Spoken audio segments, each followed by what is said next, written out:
Class ফাইভের আমার গণিত 16 থেকে 25 পেজ করব আমরা। দেখো পেজ 16, পঞ্চম শ্রেণী। এক বলছে বিনামূল্যে 1285টি বই স্কুলের সব ছাত্রছাত্রীদের মধ্যে সমান ভাগে ভাগ করে দেওয়া হলো, প্রত্যেকে 5টি করে বই পেল। তাহলে ছাত্রছাত্রীর সংখ্যা কত? এখানে ভাগ বলেই দেওয়া রয়েছে, ভাগই হবে, কারণ প্রত্যেককে 5টি করে বই দেওয়া হয়েছে, সমান সংখ্যক বই দেওয়া হচ্ছে। তাহলে কত করে দেখো আমরা ভাগ করব। ভাগটা এখানে ভাগফলটা পাতালে উত্তর পেয়ে যাব।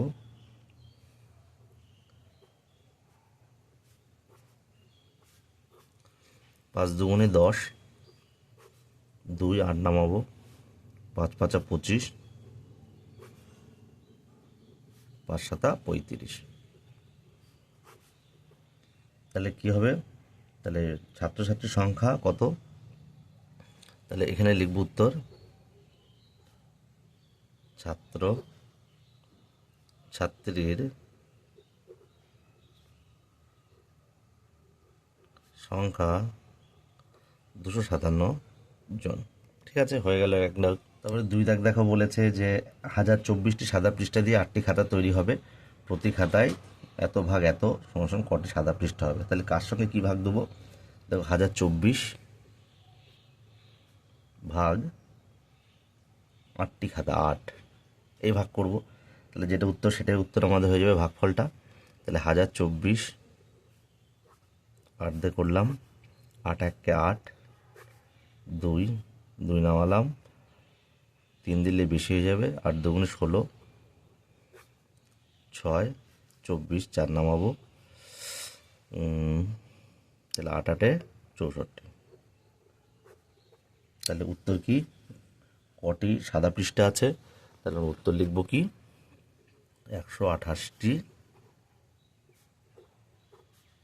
সাদা পৃষ্ঠা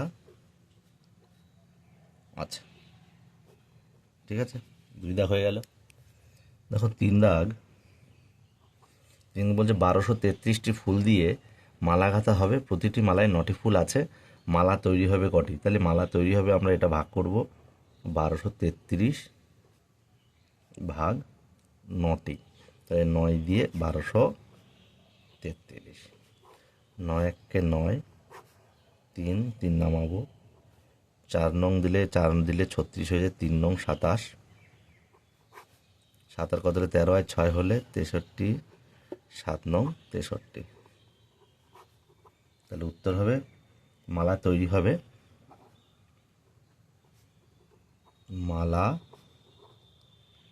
তৈরি হবে 137টি। ঠিক আছে, হয়ে গেল এটা। তারপরের পেজ দেখো, পেজ 17 কি বলেছে? কাল ঝড়ে গাছ থেকে অনেক আম পড়ে গেছে, আমি আমার বন্ধু আম কুড়িয়ে ঝুড়িতে রাখলাম, 127টি আম কুড়িয়েছি, পরের দিন আমার 5 বন্ধুর মধ্যে আমগুলো সমানভাবে ভাগ করে নেওয়ার চেষ্টা করলাম। তো দেখো আমরা একটা ভাগ দেখতে পাচ্ছি, ভাগটা দেখো আমরা করছি। পৃষ্ঠা হচ্ছে 17। দেখো 127কে 5 দ্বারা ভাগ করা হয়েছে, 5 দুগুণে 10, 5 5 25, 2 কিন্তু অবশেষ ভাগশেষ থাকছে। ঠিক আছে, এটা কিন্তু আমাদের ভাজ্য, এর মধ্যেখানে যেটা থাকে, অর্থাৎ আমি এটা লিখি যদি এইভাবে করি, তো এটা হচ্ছে ভাজ্য। ঠিক আছে, এখানে ভাজ্য থাকে, এখানে ভাগফল হয়। ঠিক আছে, এখানে ভাজক,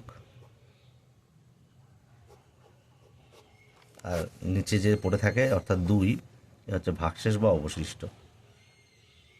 ঠিক আছে, ভাগশেষ বা অবশিষ্ট। তাহলে আমরা এখানে দেখতে পাচ্ছি, এখানে যে ছক কাটা রয়েছে সেখানে দেখো ভাজ্য, এখানে বলছে ভাজ্য, তাহলে ভাজ্য কোনটা? ভাজ্য এটা, অর্থাৎ এখানে 127। তারপরে হচ্ছে ভাজক, ভাজক ভাজক হচ্ছে এটা একদম পাশে, তাহলে 5 ভাজক। তারপরে বলছে ভাগফল, ভাগফল 25। তারপরে বলছে ভাগশেষ, তাহলে ভাগশেষ কত? এই যে ভাগশেষ 2। ঠিক আছে, তারপর দেখো প্রত্যেকে 25টা আম পেলো, 2টো আম পড়ে রইলো। 25টা আম পেলো, 2টো আম পড়ে রইলো। আর ভাগ করা গেল না, কারণ 2 কিন্তু 5-এর থেকে ছোট। 5 বড়, 2 ছোট। ভাগশেষ, সুতরাং এটা আমরা দেখছি ভাগশেষ কিন্তু ভাজকের চেয়ে কী হবে, ছোট হবে, ভাজক বড় হবে। তো আবার মোট আম বলেছে 127, এখানে করে দেওয়া রয়েছে, তাই একটা ঘর এখানে রয়েছে। এটা কিন্তু খুব ইম্পর্টেন্ট, তোমরা মনে রাখবে। ভাজ্য সমান সমান গুণ দুটো ঘর যোগ, এখানে ভাগশেষ লেখা আছে। ঠিক আছে, তাহলে এখানে কি কি লিখবো? তাহলে ভাজ্য সমান সমান আমরা লিখবো, দেখো, ভাজক গুণ ভাগফল। ঠিক আছে, আর ভাগশেষ তো লেখা আছে, এটা কিন্তু তোমরা মনে রাখবে, খুব ইম্পর্টেন্ট কিন্তু একটা কথা বা লাইন। দেখো, তারপরে দেখো 18 নম্বর পেজে আমরা ভাজ্য, ভাজক, ভাগফল, ভাগশেষ খুঁজি, সম্পর্ক তৈরি করি। একটা ভাগ দেওয়া রয়েছে, সেখানে কোনটা ভাজ্য, কোনটা ভাজক, কোনটা ভাগফল, কোনটা ভাগশেষ লিখতে হবে। ঠিক আছে, এখানে সংখ্যা অনুযায়ী আমরা করব। আগেই বললাম ভাজ্য সমান সমান ভাজক গুণ ভাগফল যোগ ভাগশেষ, এই হিসাবে এটা করতে হবে। এটা তো একই কথা লিখবো। লাস্ট লেখা আছে ভাগশেষ, এটা মনে রাখবে তোমরা, ভাগশেষ ভাজকের চেয়ে কী হবে, ভাজকের চেয়ে সবসময় ছোট হবে। ঠিক আছে, তাহলে ছোটো লিখবো এটা। তো আমরা এটা করি, এই ভাগটা করে তো আমরা শূন্যস্থানগুলো পূরণ করব। তাহলে 5 দিয়ে আমরা 785 করছি। ঠিক আছে, তাহলে 7 যায়, তাহলে 5 1 5, 2 8 নামালাম, 5 5 25, 3 5 35, তাহলে 5 7 35, তোমরা ভাগ তো পারো। তো যাই হোক, তো এখানে 5 আমরা দেখতে পাচ্ছি ভাজক, 785 কিন্তু ভাজ্য, আর 157 ভাগফল। ঠিক আছে, 5 1 5, 2 5 5 25, 5 7 35। আচ্ছা,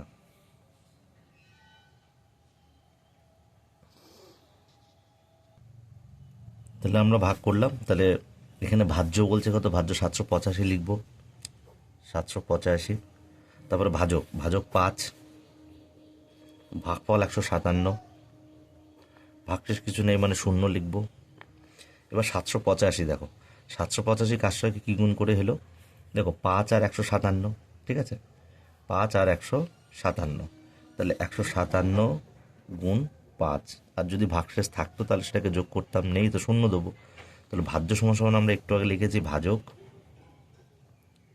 গুণ ভাগফল যোগ ভাগশেষ। ঠিক আছে, তাহলে এই এক দাগটা তো হয়ে গেল আমাদের, সব বুঝতে পেরেছো। সময় ভাগের কোথায় ভাজ্য, কোথায় ভাগফল, কোথায় ভাজক, কোথায় ভাগশেষ, সেই সম্পর্কটা আমরা বুঝে নেওয়ার জন্য। ঠিক আছে, তারপরে দেখো 2 দাগ, 2 দাগে কি বলেছে, 474 ভাগ 4। তো ভাজ্য আমাদের করতে হবে, ভাজ্য কত। ঠিক আছে, আগের অঙ্কের মতো তোমরা না দেখে করো, তারপরে মিলিয়ে নাও, এই ভিডিওর সঙ্গে তারপরে মিলিয়ে নাও, দেখবে ভালো হবে। নিজেরা করতে শেখো, নিয়ম একটা দেখেছো, তারপরে ওই একই নিয়মে ভাগফল, তারপরে এখানে ভাগশেষ।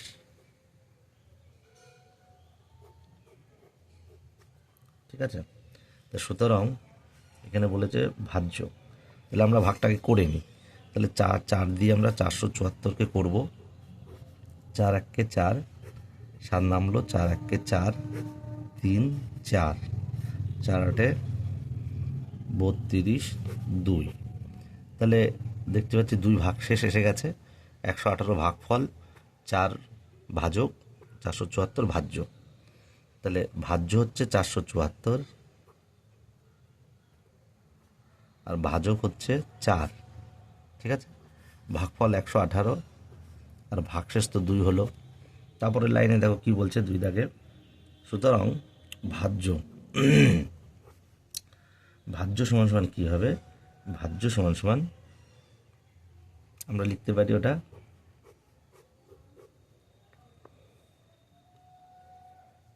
ভাজ্য কত, ভাজ্য হচ্ছে 474। ঠিক আছে, এটা সমান সমান আমরা লিখব সমান সমান ড্যাশ গুণ ড্যাশ যোগ ড্যাশ। তাহলে দেখো 474 সমান সমান আমরা কি 118 গুণ 14, 118 গুণ 14 আর 2 ভাগশেষ, 2 ভাগশেষ। তাহলে ভাজক, সুতরাং আমরা লিখব, দেখো লাস্ট লাইন, ভাজক ভাগশেষের চেয়ে,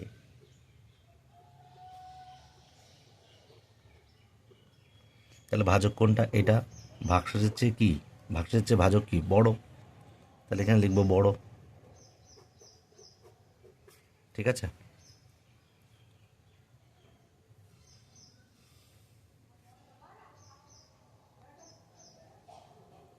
তিন দাগের দেখো অঙ্কটা বলেছে 321 ভাগ 3,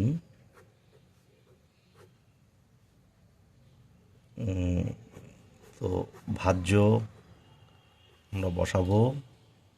তারপরে বলেছে ভাজক, তারপরে বলেছে ভাগফল,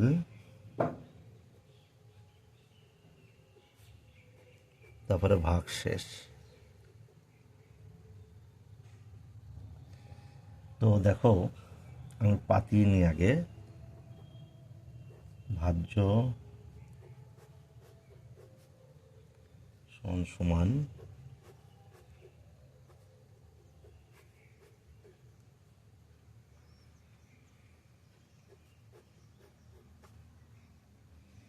সুতরাং ভাজক ভাগশেষের চেয়ে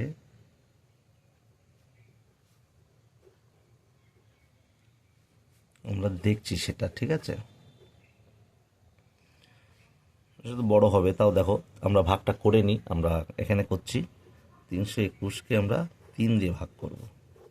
3 1-কে 3, 2 ডাইরেক্ট নামছে, বা দুটো সংখ্যা নামলে শূন্য দিয়ে নামবে। তাহলে 2 আর 1 21, 3 সাথে 21। এই নিয়মটা কিন্তু খেয়াল রাখবে, এই ভাগটা কিন্তু খুব ইম্পর্টেন্ট। ঠিক আছে, তাহলে 3 1-কে 3, 2 নামলো ছোট, তাই শূন্য দিয়ে নামালাম, অথবা 2 আর 1 যেহেতু দুটো সংখ্যা নেমেছে তাই শূন্য দিয়ে নামালাম। ঠিক আছে, 3 সাথে 21, তাহলে 107। তাহলে এটা হচ্ছে ভাজক, ভাজক 3, ভাজ্য 321, ভাগফল 107, ভাগশেষ 0। তাহলে ভাজ্য সমান সমান আমরা এখানে কী করবো? 321। তাহলে 321টা কী করে পেলাম? ভাগফল আর ভাজক গুণ করলাম, তাহলে 107 গুণ 3। যদি থাকতো এটা অবশ্যই যোগ করতাম, নেই 0। তাহলে ভাজক ভাগশেষের চেয়ে, ভাজক মানে কোনটা? এটা। তাহলে ভাগশেষের চেয়ে কি? এটার চেয়ে এটা কী হবে? বড় হবে। তাহলে এখানে বড় লিখব। ঠিক আছে, দেখো 4 দাগে কী বলেছে? 4 দাগে একটা ঘর দিয়েছে, তারপরে বলেছে 789 হচ্ছে ভাজ্য।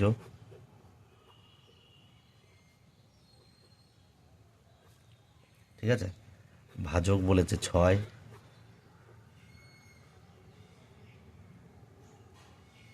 ভাগফল কত হবে আমাদের বার করতে হবে, এবং ভাগশেষ কত হবে বার করতে হবে। ঠিক আছে, 4 দাগে। তাহলে তোমরা নিজেরাই ভাগ করে নাও। 6 দিয়ে ভাগ তোমরা কিন্তু এইভাবেও করতে পারো। ঠিক আছে, 789 ভাগ করা যায়। তো 6 1-কে 6, 1 18, 3 6 18 9, 6 1-কে 6 3। ঠিক আছে, তাহলে দেখো আমাদের এই যে ভাগটা করলাম 6 দিয়ে 789-কে, তাহলে এখানে 4 বলেছে, কী দেবো এখানে? 789-কে যদি আমরা 6 দিয়ে ভাগ করি, ঠিক আছে, তাহলে কি হচ্ছে দেখো, 789 ভাজ্য, ভাজক 6, ভাগফল 131। ঠিক আছে, এখানে কিন্তু ভাগফল, এটা ভাগশেষ। তাহলে ভাগফল 131, ভাগশেষ 3। তাহলে 4 দাগের অঙ্কটা বুঝলে। 5 দাগে দেখো এটাও বলছে, একটা ঘর দিয়েছে, নিজেরাই পারবে। তারপর এখানে 4টে আমরা ঘর দেখতে পাচ্ছি। ঠিক আছে, 1 2 3 4। ঠিক আছে, তাই দেখো 5 দাগে ভাজ্য 819 বলেছে, 819 ভাজ্য। ঠিক আছে, ভাজক 9, ভাজক 9। তাহলে ভাগফল ভাগশেষ বার করতে হবে। তোমরা নিজেরাই পারবে। ভাগফল ভাগশেষ। তাহলে এখানে লিখবো 819কে আমরা ভাগ করছি 9 দিয়ে। তাহলে আমরা করে নিই। ভাগ তুমি এইভাবেও করতে পারো, এইভাবেও করতে পারো। 9 দিয়ে 819, সরি 819। তাহলে 9 এককে 9, 8 হচ্ছে না, 81 যাবে। 9 নং 81, 9, 9 এককে 9। এখানে কিন্তু ভাগশেষ পেলাম না, তাহলে ভাগফল 91 হচ্ছে। ভাগশেষ তো হচ্ছে না কিছু, তাই 0 দিয়ে দিলাম, 0 দিয়ে দিলাম। তাহলে এটা হয়ে গেল। ঠিক আছে, তাহলে দেখো এই যে একটু মিস্টেক হয়েছে, 7 দাগ হবে, 6 দাগ হবে, কিন্তু ওরা 7 দিয়েছে, আমরাও 7 দিলাম। তাহলে 3003কে আমরা ভাগ করব 3 দিয়ে। তাহলে 3 দিয়ে ভাগ করছি 3003কে। এই ভাগটা ভালো করে দেখো, নিজেরাই করো, তারপরে মিলিয়ে নাও। 3 এককে 3, ঠিক আছে, 0 নামছে ছোটো দিয়ে, 0 নামছে ছোটো দিয়ে, 3 নামছে, তো 3 এককে 3। ঠিক আছে, তাহলে 1001 হচ্ছে ভাগফল, আর ভাগশেষ কিছু নেই, 0। তাহলে 7 দাগের অঙ্কটা হয়ে গেল। তো পৃষ্ঠা 20তে বলতে প্রয়োজন মতো এই চিহ্নগুলো দিতে হবে, যে বড় সেদিকে আমাদের এই চিহ্নটা দিতে হবে। তো দেখো, তো যে আমাদের দেখো হর দেখো সব একই রয়েছে। দেখো ক দাগে দেখো 12 12 রয়েছে, 15 15 রয়েছে, খ দাগে, গ দাগে 24 24। যখন হর একই থাকে, লব আলাদা আলাদা হয়, তখন কিন্তু বড় লবটাই বড় হবে, ছোট লবটা ছোট হবে। তাহলে ক দাগে দেখো রয়েছে, দেয়াই রয়েছে, হয়ে গেল। খ দাগটা দেখো, খ দাগে 7/15। তাহলে এখানে কি দেবো, এখানে 4/15। তাহলে আমরা বললাম দেখো হর একই, দুটোরই 15, তাহলে লব যে বড় সেটাই বড়, 7 বড়, 4-এর থেকে 7 বড়। তাহলে আমরা এখানে কোন দিকে দেবো চিহ্নটা, যেদিকে বড় সেই দিকে দেবো। তাহলে হয়ে গেল। তারপর গ দাগ দেখো, নিজেরাই করো, 5/24। এখানে কি চিহ্ন দেবো দেখি, তারপর একটা কি আছে, 1/24। তাহলে কে বড়, 5 বড়, যেহেতু হর কিন্তু 24 24 একই আছে, তাই কিন্তু 5 বড়, তাই এইদিকে হা দেবো। ঠিক আছে, ঘ দাগ দেখো কি বলছে, 9/20। ঠিক আছে, 9/20, 11/20, 11/20। তাহলে দুটোই হর, তাহলে কে বড়, 11, তাহলে এইদিকে দেবো। উমো দাগ দেখো, উমো দাগ 8/13, 8/13। তাহলে এখানে একটা বড় করতে হবে, বলেই দিয়েছে বড় করতে হবে। এখানে 13 রয়েছে, 13 রয়েছে, তাহলে এখানে সবচেয়ে বড়, তাহলে এখানে 7 দিতে পারি, 6 দিতে পারি, 5 দিতে পারি, কারণ এটাকে বড় করতে হবে। ঠিক আছে, যে কোনো একটা দিলেই হবে। চ দাগ দেখো, চ দাগে বলেছে 20/53, 20/53। এটাকে বড় করতে হবে বলেছে, তাহলে 53। এখানে কে বড়, তাহলে এখানে 25 করে দিই, 20-র বেশি করে দিলেই হবে। ঠিক আছে, যে কোনো একটা সংখ্যা দিলে হবে, 20-র বেশি 21 22 23 24 25 যাই দিই না কেন তাই হবে। তারপর দেখো ছ দাগ, ছ দাগে দেখো এখানে রয়েছে, এখানে কি একটা সংখ্যা দেবো, এখানে 33 রয়েছে, আর এখানে এটা দেবো, এটা তো বড়, 33, এখানে 5, তাহলে 5-এর কম দেবো, এখানে 4 দিতে পারি, 3 দিতে পারি, যা ইচ্ছা দিতে পারি। ঠিক আছে, তারপরে লাস্ট হচ্ছে বর্গীয় যা। বর্গীয় যা কী বলেছে, 9/11, 9/11, 2/11, 2/11। তাহলে কে বড়, দেখো দুটোই হর এক, তাহলে 9 বড়, তাহলে এইদিকে হা করে দেবো। ঠিক আছে, বর্গীয় যা, তাহলে 20 পেজ হয়ে গেল। দেখো তারপরে বলেছে 21 পেজে মান নির্ণয় করো। কদাগ একটু বলে দিই, একটা অঙ্ক শিখিয়ে দিলে তোমরা সবই পারবে, 8/14 যোগ 2/14। দেখো এটা দুই রকমভাবে বোঝায়। ঠিক আছে, দুই রকমভাবে বোঝাবো। প্রথমে হচ্ছে দেখো 14, এই দুটো হরগুলো লসাগু করবে, তাহলে যেহেতু 14 14 একই রয়েছে, তাহলে 14গুলো লসাগু 14ই হবে। তাহলে 14 এককে 14 যেটা হবে, গুণ করে যেটা পাচ্ছি 1 পাচ্ছি, 14 এককে 14, একের সঙ্গে এই লবটার গুণ হবে, তাহলে 8 এককে 8।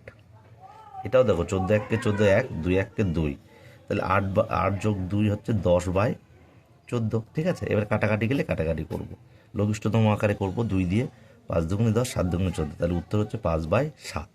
আবার দেখো এটা অন্যভাবে, যেটা দুরকমভাবে করা যায়, 8/14 যোগ 2/14। ঠিক আছে, তাহলে যেহেতু হর একই, তাই 14 14ই থাকবে, আর 8 আর 2 ওপরের দুটো যোগ হবে, তাহলে 8 আর 2 যোগ করলে 10। এখানে দেখো তাহলে কি কেটে দাও, 2 দিয়ে, 5 দুগুণে 10, 7 দুগুণে 14, তাহলে 5/7। ঠিক আছে, এই হচ্ছে উত্তর হয়ে যাবে। নির্ণীয় মান আমরা লিখব 5/7। তারপর খ দাগ তোমরা দেখো করো, 5/7 যোগ 2/7। তাহলে করতেই পারো, যেহেতু 7 একই, 7 আর দুটো যোগ করে দেবো, 5 যোগ 2, তো 7/7 কেটে কেটে সমান 1 উত্তর। নির্ণীয় মান 1, নির্ণীয় মান 1। ঠিক আছে, তো গ দাগ দেখো, গ দাগে বলছে 5/9 যোগ 2/9, তাহলে 9, 5 যোগ 2 একই রকম নিয়ম 7/9, তাহলে এটাই উত্তর। যদি ওপরে ছোট হয় নিচে বড় হয় তাহলে ভাগ করার দরকার নেই, তাহলে এটা ভাগ করবো না, তাহলে উত্তর নির্ণীয় মান এটা। ঠিক আছে, ঘ দেখো 6/15 যোগ 7/15, তাহলে 15 থাকবে, তাহলে 6 আর 7 যোগ করবো, তাহলে 6 আর 7 যোগ করলে তো 13/15, তাহলে এটাই নির্ণীয় মান, কারণ যেহেতু উপরে রয়েছে ছোট। ঠিক আছে, এটাই উত্তর নির্ণীয় মান। দাগে রয়েছে 8/25 যোগ 2/25 যোগ 7/25, তাহলে আমরা কী করবো দেখো, সবই একই করব। 25 লসাগু, 25 তো সব সেম 25, আর এই 3টে যোগ করব, তাহলে 8 যোগ 2 যোগ 7, তাহলে 8, 2 আর 7 যোগ করলে হচ্ছে 8 আর 2 10 আর 7 17/25, তাহলে এটাই নির্ণীয় মান। ঠিক আছে, 17/25। চ দেখ 2/9, 1/9, 4/9, তাহলে 9 থাকবে নিচে, তাহলে 2 আর 1 আর 4 যোগ করব, 2 আর 1 3 আর 4, 7/9, কাটাকাটি যাচ্ছে না, তাহলে এটাই উত্তর। ওপরে ছোট রয়েছে, ভাগও যাবে না। ঠিক আছে, ছ দাগ দেখো বলেছে 8/17 যোগ 3/17, তাহলে 17 করব, তাহলে 8 আর 3 যোগ করব, তাহলে 8 আর 3 যোগ করলে 11/17, উপরে ছোট তাহলে আর যাবে না ভাগ, তাহলে নির্ণীয় মান এবং কাটাকাটিও যাচ্ছে না, এটাই হচ্ছে উত্তর। এবার দেখো বর্গীয় যা রয়েছে 3/10 যোগ 4/10 যোগ 2/10, তাহলে আমরা করছি 10, 3 যোগ 4 যোগ 2 সমান 3 আর 4 7 আর 2 9/10, তাহলে নির্ণীয় মান এটা, এটাই উত্তর। ঠিক আছে, তাহলে আমাদের কিন্তু এই পেজটা হয়ে গেল। 21 পেজ কমপ্লিট। তবে দেখো পৃষ্ঠা 23-এ রয়েছে চেষ্টা করি এক দাগ। এক দাগ বলেছে 8-এর গুণনীয়কগুলো কী কী, তাহলে 8-এর গুণনীয়ক আমরা যদি 8কে ভাঙাই তাহলে 2 দুগুণী 4, 4 দুগুণী 8। ঠিক আছে, আবার 2কে ভাঙাই 2 দুগুণী 4, তাহলে আমরা কি লিখতে পারি, 2 গুণ 2 গুণ 2 সমান 8 হলো। তাহলে এবার উত্তর লিখছি 8-এর গুণনীয়কগুলি, তাহলে কী কী, 1 আর 8 তো হবেই, 1 আর 8 তো সেই সংখ্যা হবেই, তার সঙ্গে 2 আর 4 হবে। ঠিক আছে, 2 4, তার মানে দেখো 8 কী কী দিয়ে যায়, 1 দিয়ে যায় 8 1 8, 2 দিয়ে যায় 4 দুগুণী 8, আবার 4 দিয়ে যায় 4 দুগুণী 8, আর 8 তো 8 দিয়ে যায় 8 1 8, তাহলে 8-এর গুণনীয়কগুলো 1 2 4 8। ঠিক আছে, হয়ে গেল। তবে 2 দাগ দেখো বলেছে কি 7-এর গুণনীয়কগুলি। 7 দেখো, 7 কিন্তু একটা মৌলিক সংখ্যা, তাহলে এই সেই 1 আর সেই সংখ্যা দিয়েই যায়, তাহলে 7-এর গুণনীয়কগুলি হলো 1 আর 7। ঠিক আছে, এই দুটোই হবে। 3 দাগ দেখো বলছে পেজ 23-এর 3 দাগ বলছে 9-এর গুণনীয়কগুলি, তাহলে 9-এর গুণনীয়কগুলি দেখো, 9 কিন্তু 3 3-কে 9, তাহলে 1 দিয়ে যায় আর 9 দিয়ে যাই আর 3 দিয়ে যায়, 1 3 আর 9। ঠিক আছে, হয়ে গেল 3 দাগ। এবার দেখো তার পরের অঙ্কটা 4 দাগ, 8 ও 6-এর সাধারণ গুণনীয়ক, তাহলে 8-এর গুণনীয়কগুলো আগে লিখবো। তাহলে 8-এর গুণনীয়কগুলি কী কী, কী কী দেখলাম, 8 8 দেখো কী কী দিয়ে যায়, একটু আগে বলেছি, 1 দিয়ে যায়, 2 দিয়ে যায়, 4 দিয়ে যায় আর 8 দিয়ে যায়। আর কার বললো, 6-এর, তাহলে 6-এর গুণনীয়কগুলি কী কী, 1 2 3 দুগুণী 6, 6 তো যায়। এবার সাধারণ গুণনীয়ক বললে কি হবে, দেখতে হবে এই গুণনীয়কগুলোর মধ্যে এখানে যা আছে এখানেও তাই আছে কি না। ঠিক আছে, তাহলে লিখব 8 ও 6-এর সাধারণ গুণনীয়কগুলি হলো কী কী আছে, 1 এখানেও দেখতে পাচ্ছি, এখানেও, তাহলে 1 লিখব। 2 এখানেও দেখতে পাচ্ছি, এখানেও, তাহলে 2 লিখব। আর নেই 3 নেই, 6 নেই, 4 নেই, 8 নেই, তাহলে 1 আর 2। ঠিক আছে, উত্তর এটাই হয়ে যাবে। তারপরে দেখো বলেছে 5 ও 7-এর, তাহলে 5-এর গুণনীয়ক হলো 1 আর 5, কারণ যেহেতু 5 মৌলিক সংখ্যা, সাতও তাই, 7-এর গুণনীয়ক হচ্ছে 1 আর 7। তাহলে এবার উত্তর লিখব কি, যেহেতু 1 রয়েছে দুটোরই, তাহলে একই হবে। তাহলে 5 ও 7-এর সাধারণ গুণনীয়ক কি হবে, 1। তাহলে এটাই উত্তর, ঠিক আছে। দেখ বললো 6 ও 9 সাধারণ গুণনীয়ক, 6 ও 9, তাহলে 6-এর গুণনীয়ক আগে বার করবো, তারপর সাধারণ গুণনীয়ক। হ্যাঁ, তাহলে 6-এর গুণনীয়কগুলি হলো, তাহলে আমরা জানি 1, 2, 3 আর 6, মানে এই 4টে সংখ্যা দিয়েই কিন্তু 6 যায়। আবার আগেও বললাম, ঠিক আছে, স্কিপ না করলে দেখবে। আর 9-এর গুণনীয়কগুলি হলো কি কি, 1, 3 থেকে 9 আর যায় না, আর 9। তাহলে এবার উত্তর লিখব 6 ও 9-এর সাধারণ গুণনীয়কগুলি,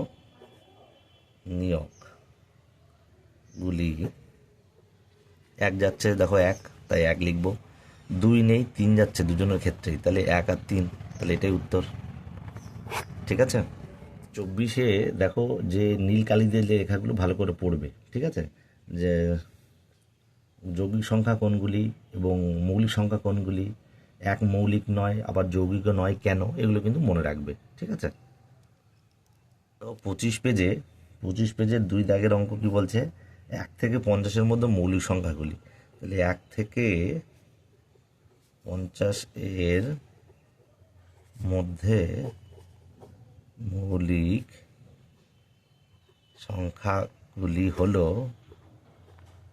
কি কি, 1 তো লিখবো না, আর 2 তো হবে, তাহলে 2 লিখব, 3 লিখব, 5 লিখব, 7 লিখব, 8, 9, 10, 11 লিখব, 12, 13, 14, 15, 16, 17, 19, 21, 22, 23, ঠিক আছে, 24, 25, 26, 27, 28, 29, 29, 31, 37, 41, 43, 47, ঠিক আছে। এ অবধি হলো মৌলিক সংখ্যাগুলো হয়ে গেল। তার মানে এইগুলো দেখবে মৌলিক সংখ্যা কোনগুলো, যেগুলোর উৎপাদক ও গুণনীয়ক এই সেই সংখ্যা আর 1 ছাড়া আর কোনোটাই নেই। দেখো 5 1 আর 5 দিয়ে যায়, 7 1 আর 7 দিয়ে যায়, 11 1 আর 11 দিয়ে যায়, 13 1 আর 13 দিয়ে যায়, এদের দুটো উৎপাদক তাছাড়া নেই, সেগুলো মৌলিক সংখ্যা। তাহলে 2 দাগের বুঝলে মৌলিক সংখ্যাগুলো লিখলাম 1 থেকে 50-এর মধ্যে। তারপরে 3 দাগে বলেছে 1 থেকে 50-এর মধ্যে যৌগিক, তাহলে 1 থেকে 50-এর মধ্যে যৌগিক সংখ্যাগুলি, তাহলে 1 তো মৌলিক নয়, যৌগিক নয়, 2 তো মৌলিক, তারপরে 3 তো মৌলিক, 4 মানে অর্থাৎ এদের 1 আর মানে সেই আর সেই সংখ্যা ছাড়া, 1 আর সেই সংখ্যা ছাড়া অন্যান্য উৎপাদক খুঁজে পাওয়া যায়। তাহলে 4, 4, 5, 6, 8, 9, 10, 12, 14, 15, 16, 18, 19 তো মৌলিক, 20, 21, 22, 24, 25, 26, 27, 28, 30, 32, 33, 34, 35, 36, 37 তো হবে না, 38,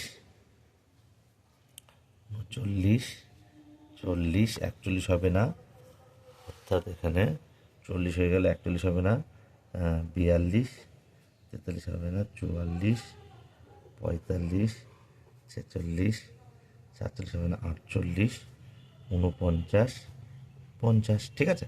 এগুলো কিন্তু সেই সংখ্যা 1 ছাড়াও অন্যান্য সংখ্যা দিয়ে যাচ্ছে, তাই যৌগিক সংখ্যাগুলি হয়ে গেল আমাদের, ঠিক আছে।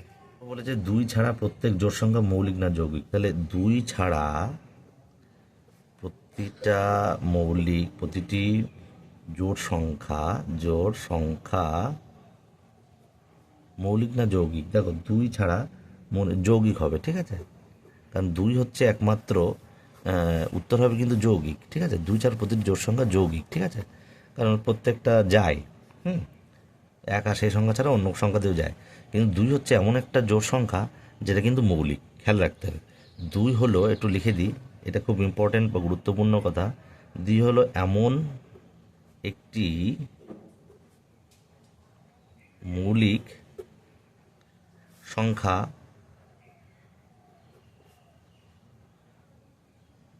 যেটি জোড় সংখ্যা, ঠিক আছে, এটা মনে রাখবা।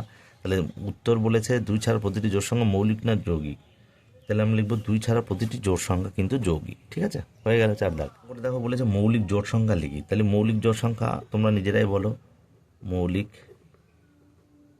জোড় সংখ্যা, এটা তোমাদের থাকলো, দেখি কমেন্টে তোমরা বলবে। একটু আগে বলেছি আমি, মৌলিক জোড় সংখ্যা কোনটি হবে, দেখি তোমরা কমেন্টে বলবে, ঠিক আছে। দেখো 6 দাগে দেখতে পাচ্ছি আমরা নিচের ঘনবস্তুগুলিকে ছবিতে কোন তলটি সমতল আর কোনটি বক্রতল। সমতল মানে সমান, দেখো এটা টেবিল যদি আঁকি আমরা, তাহলে উপরের তলটা সমান, সমতল, ঠিক আছে, সমতল। এই যে এই তলটা সব সমতল, এটা সমতল। আর যদি কোনো বল আঁকি বা কোনো একটা ঢেউ খেলানোর টিন আঁকি এরকম, তো সবসময় দেখো ওই তলটা কিন্তু বেঁকে প্রবাহিত হচ্ছে, ঠিক আছে, এখানে বেঁকে প্রবাহিত হচ্ছে, দেখো। তো এটা হচ্ছে বক্রতল, ঠিক আছে, বক্রতল। তাহলে দেখো আমাদের এখানে যে ছবিগুলো দিয়েছে সেগুলি কোনটি সমতল না বক্রতল, এবার দেখছি, ঠিক আছে।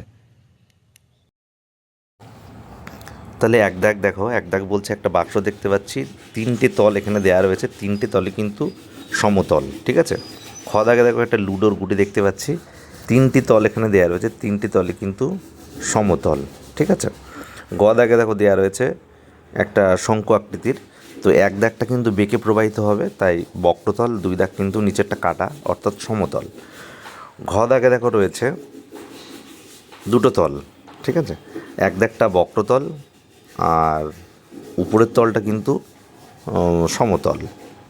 দাগটা কিন্তু একটা ফুটবল অর্থাৎ বক্রতল একটাই রয়েছে। তারপরে চ দাগে দেখো একটা বাটি মতো দেখতে পাচ্ছি, একটা তল রয়েছে দেখাচ্ছে, তাহলে এই যে বাঁকানো অংশটা বক্রতল। ছ দাগে একটা ব্ল্যাকবোর্ড দেখতে পাচ্ছি, ব্ল্যাকবোর্ডে দেখো একটা তলই রয়েছে, ব্ল্যাকবোর্ডের একটা তল সমতল যেটা দেখাচ্ছে, আর বরগুজা দেখে একটা বই রয়েছে, বইয়ের উপরিতল এটা একটা সমতল, ঠিক আছে।